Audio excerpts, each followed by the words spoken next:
Детский сад в селе Максат Лейлекского района появился в 2015 году.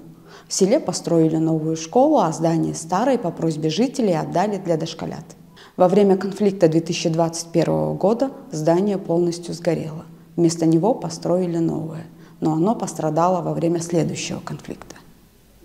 Эми буга чейин 2015-жылга чейин таптакыр бала бакча болгон эмес.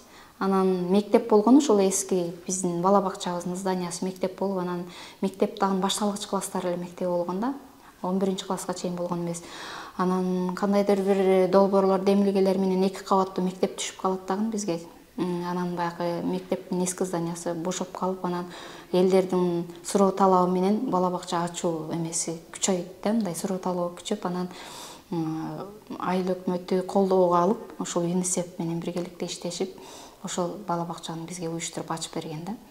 Бизге мектеп мындай кандай десем, пустой эле имаратты берген да. Бош эле мындай имаратты бергенде, анан анын ичинде көп нерсе болуш керек да, бала бакча болуш үчүнчү жатакана болуш керек, тамактануучу жер болуш керек, ашкана болуш керек, балдардын ажатканасы дагы ичинде болуш керек, баягы яслини балдардыкы. Ошого окшогон жумуштардын баарын өзүбүз жасадык.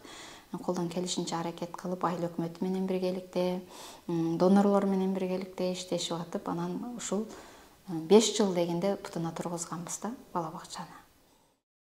Детский сад сгорел во время конфликта 2021 года. Здание было деревянным, поэтому от него ничего не осталось. Бир учурда үй жайыңдан, иштеген жериңден ажырап калуу бул өтө кыйын экен. Ошол күндөрү, ошол убактарда эми мындай кыйын абал болуп калды бизге. Себеби бир учурда баарынан айрылып калуу өтө оор экен да.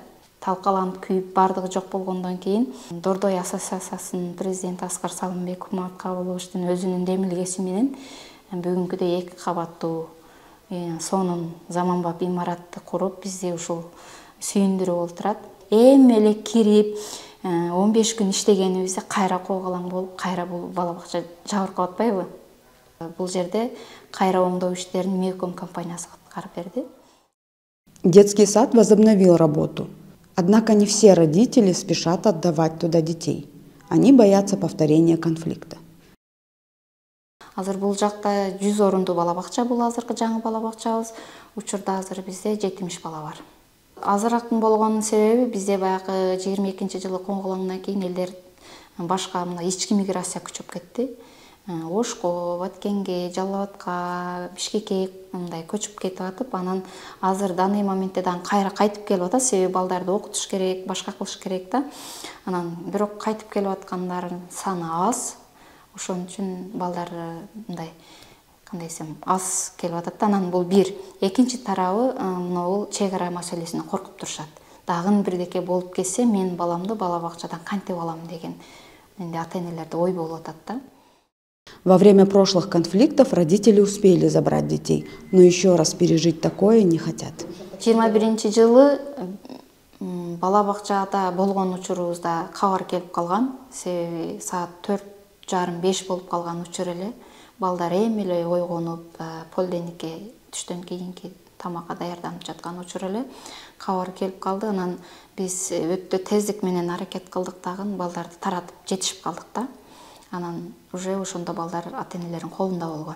Анан 22-жылы болсо, эрте менен бала бакчага мектепке жөнөп жаткан учурда болуп калганда, саат 8-де башталып кеткен. Биз нары бери болуп, кабарды тактагычак, көпчүлүгү жолдо болуп калган, үйүнөн чыккан, кээ бирөөлөр бала бакчага келип калган учурлар болуп калган да, ошол моменттечи. Бизге коркпой иштеш үчүн эң биринчи эле ушул чек ара маселеси чечилип берсе, ошол жакшы болуп калат. Дети и сотрудники детсада не пострадали, но конфликт повлиял на их психологическое состояние. Затем случился второй конфликт, и дети подверглись стрессу вновь. Койгулаңдан кийин балдар не десем, мындай тез ачуулана турган, анан кыйыктанып ыйлай турган, именно 6 жашка чейин ушул балдарда ыйлай турган, анан ошо тез тарынчак, психологиясына өтө таасир тийген да. Мына койгулаң өтө эле терс таасирин тийгизип койду да.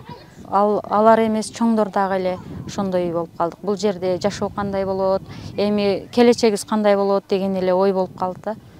Балдар көбүнчө стресс абалда да мындай стресстен чыгаруучу көп психологдор келип жардам берди. Балдардагы баягы стресстер жоголуп, баягыдай бала болуп кете алган жок да. Балдардын жан дүйнөсү мындайча айтканда дагы эле кыйналып турат. Менин оюмча, үйдөн ата-энелердин колдоо эле азыр бизге чек ара чечилмейинче башка эч ким жардам бере албайт да, бул чек арага. Мындай жашаган адам билет да.